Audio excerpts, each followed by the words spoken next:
अस्सलाम वालेकुम नाज़रीन, मैं हूं अरसलान खोकर। आप देख रहे हैं प्रोग्राम प्ले फील्ड। बहुत सारी चीज़ें हैं। पाकिस्तान की T20 स्क्वाड टीम इस वक्त पहुंच चुकी है यूएई। करंतना हो गई, फैमिलीज साथ ले जाने की इजाज़त थी। बहुत अच्छा अमल था पीसीबी का। इसके अलावा बड़ी खबर पाकिस्तान के शायकीन के लिए, एक तो न्यूजीलैंड के टूर की वापसी थी जो कि विंडो तलाश की जा रही है। फिर जाहिर है न्यूजीलैंड आएगी तो इंग्लैंड ने भी हामी भरी है कि हम भी अपना शेड्यूल टूर करेंगे, और जाहिर है 2023 में ऑस्ट्रेलिया ने आना। ये तो चले अच्छी खबर थी। उससे बड़ी खबर ये, एशियन क्रिकेट काउंसिल की एक मीटिंग हुई जिसके बाद साइड लाइन पर मुलाकात हुई सौरव गंगुली और रमीज राजा के दरमियान। रमीज राजा ने अपने भरपूर तरीके से इंटरनेशनल ताल्लुकात का इस्तेमाल किया और 2023 की मेज़बानी आ चुकी है पाकिस्तान के पास एशिया कप की। ये बहुत बड़ी बात है चूँकि सारी एशियन टीम्स पाकिस्तान आएंगी और एशिया से इंडिया बाहर नहीं है, तो यकीनी तौर पर इंडियन टीम को पाकिस्तान आना पड़ेगा। बहुत लंबे अरसे से इंडिया ने आइसोलेट करने की कोशिश की थी पाकिस्तान को, लेकिन एक अच्छा अमल और एक बड़ी बेहतरीन हिकमत अमली पीसीबी की। इसके बाद फ्रेंचाइज मालिकान के साथ कुछ गड़बड़ चल रही थी पिछले काफ़ी अरसे से पीएसएल के और बोर्ड के दरमियान। वहाँ पर भी मामलात हल होते दिखाई दे रहे हैं। कोई हल ढूंढ लिया है, उस पर भी आज बात करेंगे। मुझे ज्वाइन किया इरफान असगर साहब, क्रिकेट एक्सपर्ट हैं। फिर नसीम राजपूत साहब, आप तमाम तर लोग उनको खुद देखते रहते हैं, टेलीविज़न चैनल पर बड़ा शानदार प्रोग्राम करते हैं। हमारे भी सीनियर है, सीनियर स्पोर्ट्स जर्नलिस्ट और एंकर पर्सन है। नसीम भाई बहुत शुक्रिया, इरफान भाई बहुत शुक्रिया। सैरिश जमील ने मुझे ज्वाइन किया है, क्रिकेट एनालिस्ट हैं। और वफा अब्बास सीनियर स्पोर्ट्स जर्नलिस्ट हैं। तमाम हजरात ने मुझे ज्वाइन कर लिया है। नसीम भाई आपसे ही शुरू करूंगा सर। सबसे पहले काफ़ी सारी चीज़ें हैं, पहले तो ज़रा T20 स्क्वाड पे थोड़ी सी कर लेते हैं बात। पहुंच गई हमारी टीम। जो एक्सपेक्टेशंस आपको, मुझे और तमाम क्रिकेट हलकों को थी, समझते हैं कि वो सारी टीम पूरी हो गई? एलिमेंट आ गए, सरफराज भी आ गया, शोएब मलिक भी आ गया, हफीज़ भी आ गया, बीच में फ़खर जमान भी आ गया। असलान वाकई टीम तो थोड़ी तगड़ी हो गई है हमारी, इसमें कोई शुबा नहीं है। काफी प्लेयर्स आ गए हैं हमारे पास, कुछ पुराने प्लेयर्स थे उन्होंने भी ज्वाइन कर लिया, लेकिन शोएब मलिक ने काफी अच्छे से इंटरनेशनल क्रिकेट नहीं खेली पाकिस्तान की जानिब से, और वो भी कुछ एक आध नेशनल T20 टूर्नामेंट में दिखाई दिए या कुछ लीग्स खेलते हुए दिखाई दिए। इंटरनेशनल टीमों का स्टैंडर्ड और लीग्स के स्टैंडर्ड में बहुत बड़ा फर्क है, लेकिन शोएब को अपने एक्सपीरियंस की वजह से उसे कवर करना चाहिए। तो टीम हमारी बैलेंस है। अगर इसमें शर्जील खान भी होते तो फिर ही अपनी जाती राय है, हो सकता है बहुत सारे लोग इससे इत्तेफाक ना करें, तो हमें टॉप ऑर्डर पे थोड़ी सी बेहतरी और आ जाती है हमारी टीम में। मिडिल ऑर्डर अगर हम देखते हैं तो फिर ऑटोमेटिकली स्टेबल भी हो जाता है। अगर बाबर 3 पे खेल रहे होते, रिजवान नीचे आते, तो उसमें भी स्टेबिलिटी आ जाती। लेकिन अब जो प्लान है उसके हिसाब से खेलना चाहिए। लेकिन असलान साहब एक चीज बहुत इंपॉर्टेंट है, आपने बाबर आजम की लास्ट प्रेस कॉन्फ्रेंस सुनी होगी जिसमें जब उनसे सवाल किया गया कि ओपनिंग कौन करेंगे, उन्होंने कहा मैं और रिजवान ओपन करेंगे। जब आपके पास फखर जमान की सूरत में एक ऑप्शन मौजूद है, तो आप अगर मीडिया को ये भी जवाब दे सकते हैं कि इसको हम चेक करेंगे वहां जाने के बाद क्या हमारा कॉम्बिनेशन बनता है, एकदम से अपनी जो भी प्लानिंग है उसको सामने ना लाएं। मैं फ्यूचर के लिए भी बात कर रहा हूँ कि वहां पर भी मीडिया उनसे बात करेगा, इंटरेक्ट करेगा। देखिए फखर जमान का अपना एक इम्पैक्ट जरूर है इंडिया पे, ठीक है, उन्होंने एक ही इनिंग खेली है, लेकिन वो एक इनिंग एक इतने बड़े मैच में थी कि उसको आज भी सब लोग याद करते हैं, पाकिस्तान में नहीं इंडिया में। No doubt. तो कुछ इम्पैक्ट प्लेयर्स होते हैं मुख्तलिफ टीमों के खिलाफ ज्यादा बेहतर खेलते हैं। तो हमें इंडिया के खिलाफ तो ज्यादा खेलने का मौका ही नहीं मिला, ना फखर को ना दीगर खिलाड़ियों को, क्योंकि वो हमसे खेलते ही नहीं है। बिल्कुल सही। तो उस लिहाज से अगर देखा जाए तो आप अच्छी उम्मीदें रखनी चाहिए। अल्लाह करे कि जो जिंक्स बना हुआ है कि हम इंडिया से नहीं जीतते वर्ल्ड कप में, अल्लाह करे कि इस दफा हम जरूर जीतने में अल्लाह करे। नसीम भाई ये आपकी ख्वाहिश के साथ साथ हम सबकी ख्वाहिश है। इरफान भाई रिप्लेसमेंट खुशदिल की हैदर अली हैं। हैदर अली मेरी नज़र में, मैं समझता हूँ, मेरा अपना व्यू है, आप सारे हजरात इससे डिफर हो सकते हैं, हैदर बेहतर चॉइस है खुशदिल के मुकाबले में। अच्छा, ये choice with all due respect, इस चॉइस पहले क्यों नहीं थी? पहले कहाँ से आ गई? अच्छा खेल रहे हैं, ठीक है, लेकिन ये अगर हमने ये करना था नेशनल T20 से ही हमें लोगों को लेना था, जैसे अभी बात कर रहे थे शोएब मलिक के हवाले से भी कि उनकी भी परफॉर्मेंस जो है वो इसी में नेशनल T20 में एकदम निकल के सामने आई। ये अलग बात है कि पहले भी वो जब जिन पिचेस पे भी हमने खेलना है जाके, उन पिचेस में PSL में भी उन्होंने अच्छा परफॉर्म किया था। खुशदिल वहाँ पे भी कोई बहुत ज्यादा हमें नजर नहीं आए। हैदर अली वहाँ पे भी कुछ ज्यादा बेहतर खेल रहे थे। हुआ क्या, खुशदिल आ कहाँ से गए? इस पहले क्यों नहीं इन कागजों पे बैठे? इतनी बैशिंग, इतना शोर शराबा, इतना रौला। अच्छा इरफान भाई, जो बात आप कर रहे हैं, जो बात आप कर रहे हैं ना, इस पर मैं थोड़ी सी और भी करता हूँ बात। नसीम भाई ने इस पे पूरे प्रोग्राम की एक सीरीज कर रखी है। मैं जरा नसीम भाई से बहुत सारे राज आज निकलवाने की कोशिश करता हूँ। वफा भाई, एक चीज़ मुझे ये बताएं, इंडिया पाकिस्तान का हाई वोल्टेज मैच है, टीम बैलेंस हो गई, जो हम सारे लोग चाहते थे, हम बार बार उस पर बात कर रहे थे, बट ठीक है, अब टीम हमारी ओके है। इस बार वर्ल्ड कप में जीत से हम वो टैबू तो तोड़ सकते हैं कि हम कभी इंडिया से वर्ल्ड कप में नहीं जीते। आईसीसी इवेंट में बहरहाल हम जीत गए, हमने चैंपियंस ट्रॉफी में अपनी जीत सब्त की। साल भाई, अगर हम थोड़ा सा इसको पास्ट में भी देख लें, कुछ मैचेस, कुछ स्पोर्ट्स और स्पेशली क्रिकेट में ऐसे होते हैं कि वेन्यू, ट्रॉफी वो मैटर नहीं कर रही होती, कौन किससे खेल रहा है वो मैटर कर रहा होता है। रिसेंटली जो हालात रहे हैं स्पेशली क्रिकेट के हवाले से, जिस तरह हमें आसपास के मुल्कों ने नुकसान पहुंचाया, डिफेम करने की कोशिश की, वो उनकी साजिशें नाकाम हुई हैं। समहाउ अभी जो मैच इंडिया के साथ आ रहा है, मेरा ख्याल है इट्स बिग इवेंट। आप लोग भी उसकी बहुत तैयारी कर रहे हैं, जिन्होंने दिखाना है, बताना है। अब जो खेल रहे हैं, असल तैयारी तो उन्होंने करनी है। बधाए तो यही कहा जाता है कि जी स्पोर्ट है, गेम है, कोई भी हो उसमें हार जीत होती है, बट जब आप इमोशनल उसमें आपकी अटैचमेंट्स आ जाती हैं। एक बड़ी अच्छी बात इन्होंने की कि ये चीज़ें हम पहले भी चेंजेस हम कर सकते थे, समहाउ देर आए दुरुस्त है। अभी जो उन्होंने कर दिए हैं चेंजेस, होपफुली उससे अच्छे इफेक्ट आएंगे। कौम की दुआएं तो साथ होती हैं हर मैच में, लेकिन ये है कि खेलना इन्होंने खुद ही। सैरिश ब्लॉग्स लिख रही होती हैं, मैं देख भी रहा होता हूँ, ट्वीट कर रही होती हैं। ये बताएं, टीम बैलेंस है हमारी इंडिया के मुकाबले में, इंडिया के बारे में एक राय जनरेट हो रही है कि T20 के हवाले से इंडियन टीम उस अपने मयार पर नहीं है जिस तरह वो वनडेयर्स या टेस्ट मैचेस में। ऐसा ही है। रिसेंटली अगर आप इन सब की इंडिविजुअल परफॉर्मेंसेस भी देखें ना, तो वो अप टू द मार्क नहीं है।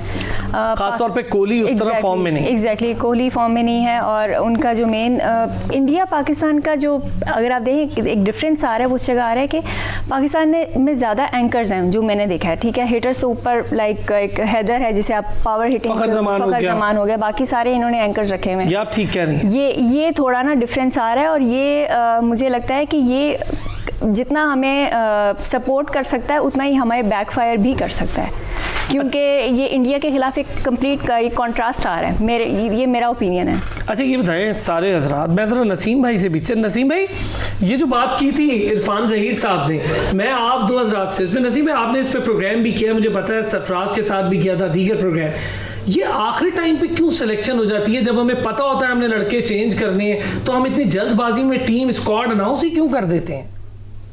बिल्कुल, ये बहुत ही एक देखने वाली चीज थी। अरसलान, आपने बिल्कुल सही बात कही कि हमने बहुत जल्दी टीम अनाउंस कर दी थी। इससे पहले के हमारे पास ऑप्शन मौजूद थे, 2 सीरीज थी, वो सीरीज नहीं हो सकी। उसके बाद नेशनल T20 टूर्नामेंट के सूरत में एक हमारे पास ऑप्शन मौजूद था, हमने जल्दी की। देखिए, एक तो हम जिनको रख लेते हैं और वो जब वो बाहर होते हैं तो उनकी दिल आजारी करते हैं, और जो उनका एक मोटिवेशन मिल रही थी उनको टीम में आने के बाद, वो हमने खत्म कर दी। तो इसका ये हम कसूर है हमारी सिलेक्शन कमेटी का कि बगैर खेले हुए, बगैर किसी वो टीम अनाउंस करे तो उसकी टीम ये हो कि उसको 3 खिलाड़ी अपने चेंज करने पड़ जाए। चले एक खिलाड़ी चेंज हो जाए या 4 खिलाड़ी चेंज होते हुए दिखाई दिया हमें। तो ये तमाम चीजें इस तरीके की हैं कि ये नजरसानी करनी चाहिए हमको। अगर हमने, और आपको याद होगा अरसलान, काफी अरसे से बात चल रही थी वर्ल्ड कप की टीम में शुएब मलिक को आना चाहिए, वो होंगे, और भी खिलाड़ियों की बात चल रही थी। तो उस लिहाज से थोड़ा सा टाइम ले लेते, वो ज्यादा बेहतर होता। एंड ऑफ द डे आपको उनको वापस टीम में लेकर आना पड़ा कि जिनको आपने बाहर किया हुआ था।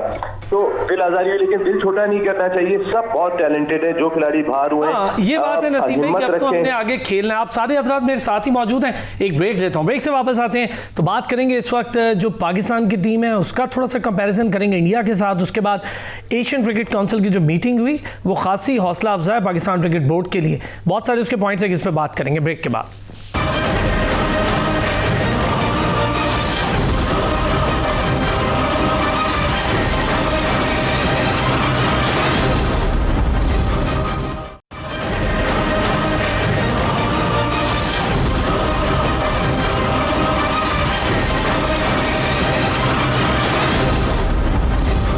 वेलकम बैक जी। बहुत सारी चीज़ें इस पर बात हो रही थी, अभी ज़रा स्क्वाड पर बात चल रही है, फिर इसके बाद ज़रा एशिया कप पर भी बात करते हैं।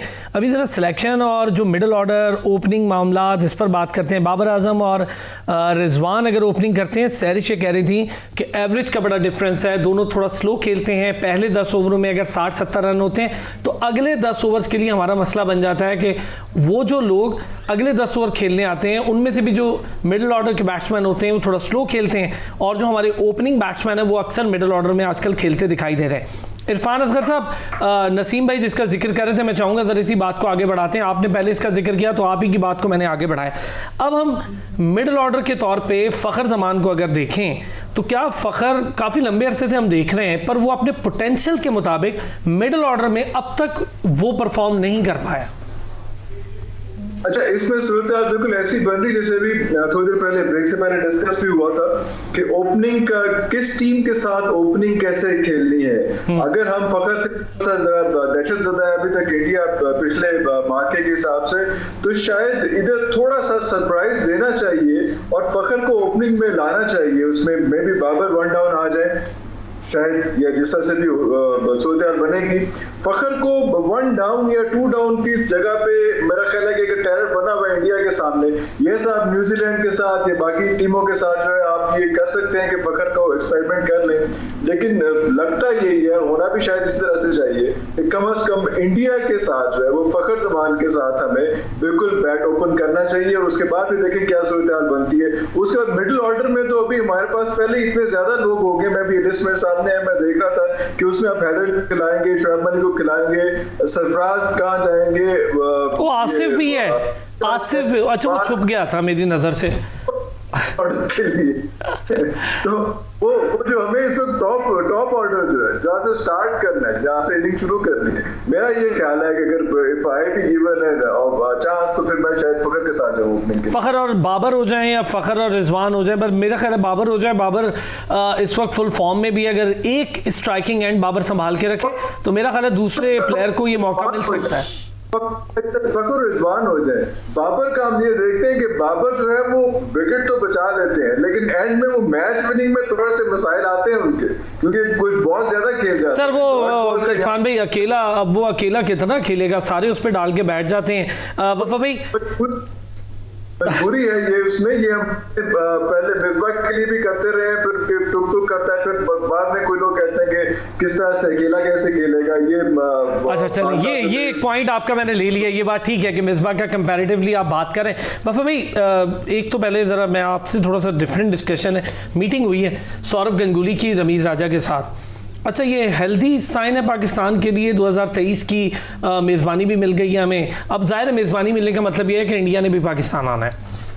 बिल्कुल अरसलान भाई, सिंस इट वाज स्टार्टेड, मेरा मतलब हम सब का एक ही स्टैंस था जिस पे आप आज भी वही बात करते हैं कि Pakistan is a safe country. New Zealand वाली जब बात हुई, even I have been to rugby actually, तो मुझे न्यूजीलैंड के रग्बी प्लेयर्स जो क्लब्स थे उन्होंने भी हैरत का इजहार किया कि we want to go there and play in Pakistan, मतलब हम आना चाहते हैं, तो ये क्या हुआ है। एंड आई सेड के wait and see. By the time देखें क्रेडिट जाता है रमीज़ राजा साहब को कि जब से वो आए हैं थिंग्स आर चेंजिंग, कुछ हमारे उसमें हक में हो गई, और ये यकीनन हाई लेवल पे हुकूमती सतह पे भी यकीनन ऐसे मामलात हुए होंगे कि 2023 का जो एशिया कप है पाकिस्तान में होगा, तो भारत चूँकि एशिया में है वो ये नहीं कह सकता कि ना तो वो नेबर चेंज कर सकता है ना अपना सब कॉन्टिनेंट चेंज कर सकते, हम भी नहीं चेंज कर सकते, और वो अपना कॉन्टिनेंट भी चेंज नहीं कर सकता। समहाउ एक प्लानिंग की जा रही थी, साजिश की जा रही थी, खदशा था कि शायद may be it will happen in Bangladesh, लेकिन अल्हम्दुलिल्लाह ऐसा नहीं हुआ। 2023 में हम खुशामदीद कहेंगे इंडिया को भी उसी तरह जिस तरह बाकी टीम्स को करते हैं। हम तो हमेशा करते हैं, डबल करेंगे। पाकिस्तानियों की जो स्पोर्ट्समैन स्पिरिट है वो बहुत ज़्यादा हाई होती है, तो उनको डरने की ज़रूरत नहीं है, शायद उनको वहाँ इंडिया से ज़्यादा यहाँ पे प्रोटोकॉल मिलेगा। 2022 वाला मामला तो ठीक है, 2023 वाला मामला अब हमारे हाथ आ गया है। सैरिश, इससे पहले भी जब पाकिस्तान में होना था तो मसाइल हुए थे, फिर वो खैर कोविड वाला इशू आ गया टीम्स के आने का, तो वो श्रीलंका शिफ्ट हो गया, अब हमारे हाथ आ गया है। अच्छी देख रही हैं, बेहतर हिकमत अमली है पीसीबी की? देखिए स्टेप तो बहुत अच्छा है ये, इसमें इस बात में कोई शक नहीं है, लेकिन जो अभी रिसेंटली न्यूजीलैंड ने एक प्रेसिडेंट सेट किया हुआ है ना, that always reflects on the future towards. जो काम वो कर चुके हैं वो एक उनके मुताबिक इतनी बड़ी बात नहीं है, लेकिन ये अगर आप देखा जाए तो कोई भी टीम हमारे लिए बड़ी बात है, ये काम कर सकती है। वो आके they can refuse, they can go. तो ये चीज़ एक ना मतलब अनसर्टेनिटी का एक एलिमेंट हर पाकिस्तान क्रिकेट फैन के माइंड बिठा गई है कि जब तक कि मैच शुरू नहीं होता या सीरीज खत्म नहीं है तब तक सेफ नहीं है। यार नसीम भाई, ये जो बात है जो सैरिश कह रही हैं कि एक ऐसी मिसाल सेट कर दी है न्यूजीलैंड ने, तो जब तक मैच हो ना जाए तो हम ऐसे ही डरते रहेंगे, धड़का लगा रहेगा? बिल्कुल, सैरिश ने बिल्कुल सही बात कही है कि जो कुछ भी हुआ है उसके बाद कहीं ना कहीं उसका इम्पैक्ट थोड़े अरसे रह भी सकता है, लेकिन जो भी नुकसान था जहां से भी हुआ था, लेकिन यहाँ पर पाकिस्तान क्रिकेट बोर्ड और पाकिस्तान की हुकूमत ने टैक्टफुली बहुत अच्छे अंदाज से खेला। पहले हम समझ रहे थे कि शायद थोड़ा सा बैकफुट पे होंगे ये, लेकिन ये बैकफुट पे नहीं थे ना, बहुत ज्यादा एग्रेशन इन्होंने शो की, लेकिन एट द सेम टाइम अपने मौकिफ को बेहतर अंदाज में पोर्ट्रे किया। यही वजह है कि England and Wales cricket board के चेयरमैन को भी जाना पड़ा, उनके प्राइम मिनिस्टर का दबाव पड़ा, न्यूजीलैंड से इनकी नेगोशिएशन चल रही है, लेकिन जब तक सैरिश सही कह रही है, जब तक वो आ नहीं जाते जब तक हम कुछ नहीं कह सकते। फिलहाल इस पे कोई बात नहीं कर सकते, लेकिन जो अभी आप बात कर रहे थे 2023 एशिया कप की के पाकिस्तान उसकी मेजबानी करेगा, वो फिर वहीं पर ही अरसलान डिपेंड कर रहा होगा कि वो उस वक्त गवर्नमेंट के आपस में ताल्लुकात कैसे हैं, मामलात कैसे हैं। उसी सूरत में पाकिस्तान में इंडियन टीम आएगी और खेलेगी, वरना एंड ऑफ द डे हो सकता है कि हमें किसी न्यूट्रल मकाम पे जाके अपने ही इवेंट को कराना पड़ जाए। तो वो भी अभी बहुत कबलस वक्त है। ये अच्छी चीज है कि एशिया कप हमारे पास आ गया, लेकिन उस वक्त दोनों ममालिक के सियासी ताल्लुकात कैसे, दैट्स वेरी इंपॉर्टेंट। उस वक्त किस तरीके के माहौल चल रहा है, क्या नहीं है, और अब हमारी अपनी पॉलिसी हम किस अंदाज से इसको लेकर चलते हैं ताकि टीमें पाकिस्तान आए और ये इवेंट पाकिस्तान में हो, ये पाकिस्तान क्रिकेट बोर्ड पर भी बहुत डिपेंड करेगा। जी यार नसीम भाई, ये तो आपने एक और नया, एक इसको कहते हैं हम नया कट्टा खोल दिया है। वापस आता हूँ मैं ब्रेक से, तो इस पर एक बात ज़रा और भी करनी चाहिए हमें कि जो हालात देखते हुए टीम्स का आना और हालात देखकर टीम्स का जाना है, इस मामले को अब रुकना और रोकना बहुत ज़रूरी है। रमीज़ राजा के लिए ये एक और नया बड़ा चैलेंज है, और शायद एक और इस्तीफ़ा भी पीसीबी से आने वाला है, उस पर भी बात करता हूँ। वापस आते हैं ब्रेक से, तो उस पर बात करते हैं।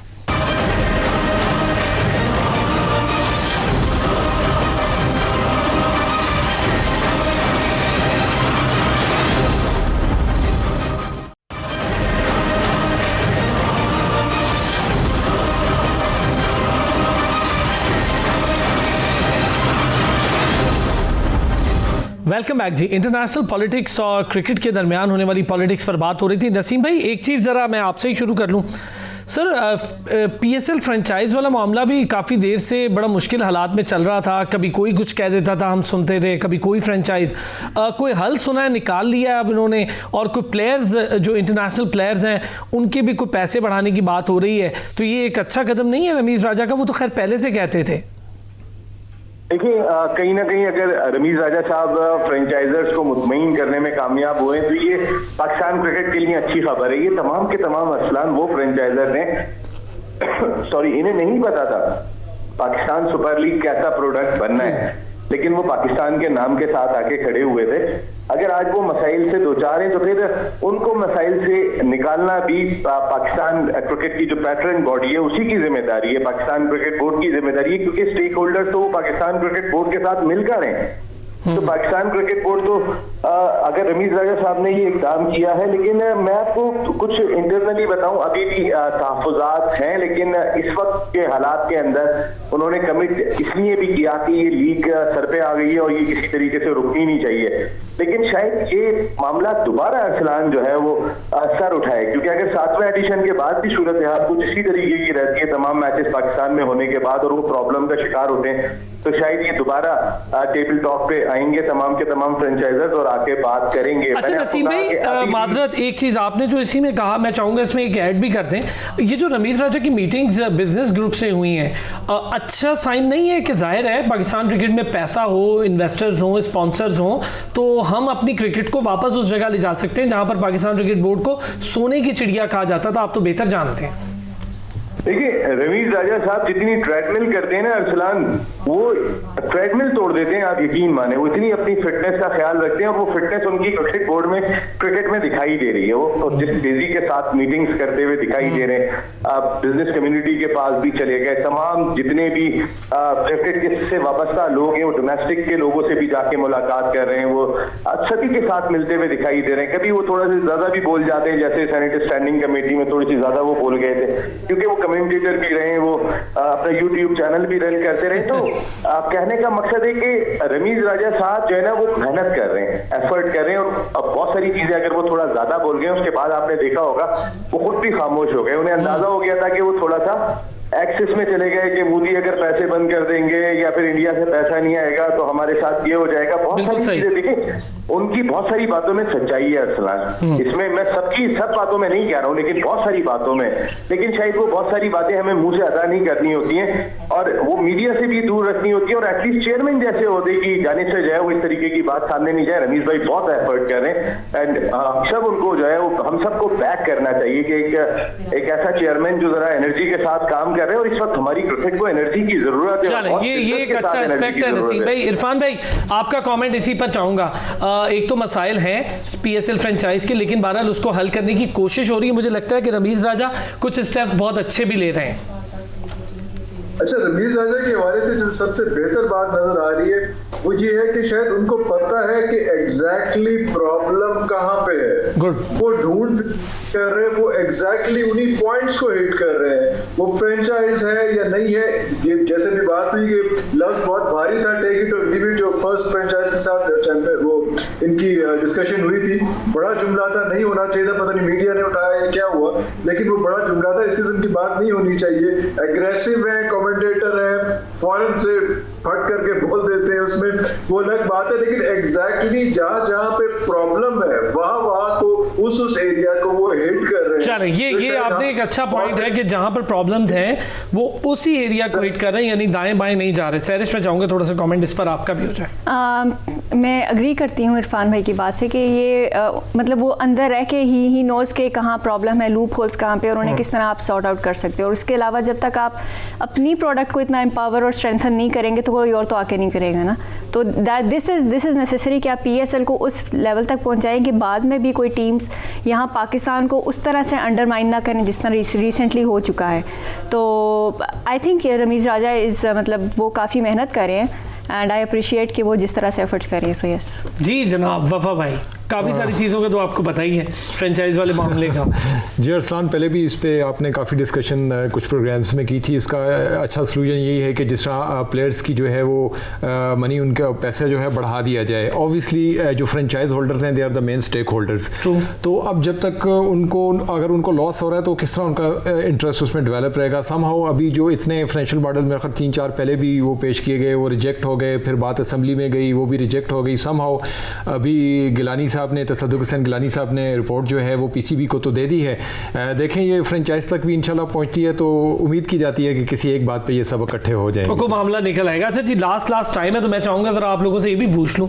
पहले सैरिश, आसिफ अली बहुत देर से टीम में और बहुत देर से कुछ नहीं कर रहे टीम के साथ, तो अभी भी है। तो आसिफ अली के लिए सब यही कहते हैं कि इन पे एक इनिंग्स कर्ज है। मतलब जितने अरसे से वो टीम में हैं और जितने अरसे से वो मतलब कंसिस्टेंटली नॉन परफॉर्मेंस दे रहे हैं ना वो, so he should at least now step up के आई थिंक सो ये उनका लास्ट चांस होना चाहिए वर्ल्ड कप में। रहता क्या है उसके मतलब मैं तो ये भी कहूँगी कि वर्ल्ड कप 2019 में भी ऑस्ट्रेलिया पाकिस्तान में ना मेन जो एक फैक्टर था लूजिंग का वो आसिफ अली ही थे। He also drop the catch of David Warner. उसके बाद फिर उन्होंने कोई परफॉर्मेंस भी नहीं दी थी। एंड में जो वो इक्वेशन बनी थी वो इसीलिए थी कि ऊपर कोई खेल जाता तो वो चीज़ ना सॉर्ट आउट हो जाती। कहाँ से पकड़ लाएंगे 2019 से यार। देखें इरफान भाई क्या कहते हैं? सर मैं आसिफ अली की क्या बात करूं सर, मैं तो सर आप तो बड़े फैन हैं आसिफ अली के। मैं तो 2-3 लोगों पे उस पर डिटेल से बात नहीं हो सकती। अभी वो मोहम्मद नवाज है, वसीम जूनियर है, मतलब बहुत सारे हैं। आसिफ अली तो चले बहुत एक अलग बात है, उसमें, क्योंकि वो किस जगह पे खेलेंगे, क्या होगा, वो बात वही मैं करना चाहता कि कौन सी टीम खेलेगी, 11 प्लेयर्स, हम उस पर बात कर लेते उसमें, लेकिन चाहे नेक्स्ट प्रोग्राम में करते हैं। मैं तो शादाब पे भी, आसिफ पर छोड़े, मैं तो शादाब पे भी थोड़ा सा हूँ कि यार इसको भी थोड़ा सा देख लें, इसने बैटिंग करनी, बॉलिंग करनी है, उससे पूछ लें, क्योंकि हम लोग कुछ ऐसे पूछ के चल रहे हैं, इसलिए वाइस कैप्टन क्यों बना हुआ। यार आपने बड़ा कोई ज़बरदस्त किस्म का बटन दबाया वैसे इरफान भाई। वफा भाई थोड़ा सा इस पे हो जाए, शादाब क्यों है टीम में बड़े लंबे अरसे से, अगर हमारे पास एक अच्छा लेग स्पिनर उस्मान कादिर की शक्ल में मौजूद है तो? देखें, उस्मान कादिर की शक्ल में अच्छा लेग स्पिनर तो मौजूद है। असल क्वेश्चन ये है कि वो दूसरे भाई वहाँ पे क्यों मौजूद हैं, उनको क्यों नहीं आने दिया जा रहा। अभी जब पहले स्टार्ट में बात हुई तो ये भी कहा गया, हमने ये भी डिस्कस किया था कि क्यों टीम में ऐसा होता है कि एट द एंड आवर आके हमें जो चेंजिंग करनी पड़ती है प्लेयर को, क्यों पता लगता है कि ये प्लेयर इस काबिल नहीं था तो उसको क्यों उसमें टीम में डाला गया था। ऐसी ही थोड़ी बहुत जो पॉलिटिक्स है, मेरे भाई साथ बैठे हैं, ये अच्छी तरह बता सकते हैं आपको कि ये चीज़ें जो है ये कंटिन्यूस चलती रहती हैं। के लिए मेरा ख्याल है रमीज़ राजा को वज़ीर आज़म इमरान खान की जानिब से जो बड़ा उनका क्लियर मोटिव था वो यही था कि रमीज़ राजा होंगे तो ये जो लाइकिंग डिसलाइकिंग वाला एलिमेंट है वो हम देख भी रहे हैं कि पाकिस्तान क्रिकेट बोर्ड के स्ट्रक्चर में, कोचेज़ में तब्दीलियाँ हो रही हैं, टीम के स्ट्रक्चर में बहुत तेज़ी से तब्दीलियाँ हो रही हैं। इंशाल्लाह आगे जाके ये चीज़ें भी कम होंगी। बहुत बहुत शुक्रिया आप तमाम हज़रात का। इरफान असगर साहब आपका शुक्रिया, नसीम राजपूत साहब का शुक्रिया, सैरिस जमील आपका भी, वफा अब्बास साहब आपका भी शुक्रिया। अगले हफ्ते फिर होगी आपसे मुलाकात, अपना ख्याल रखिएगा।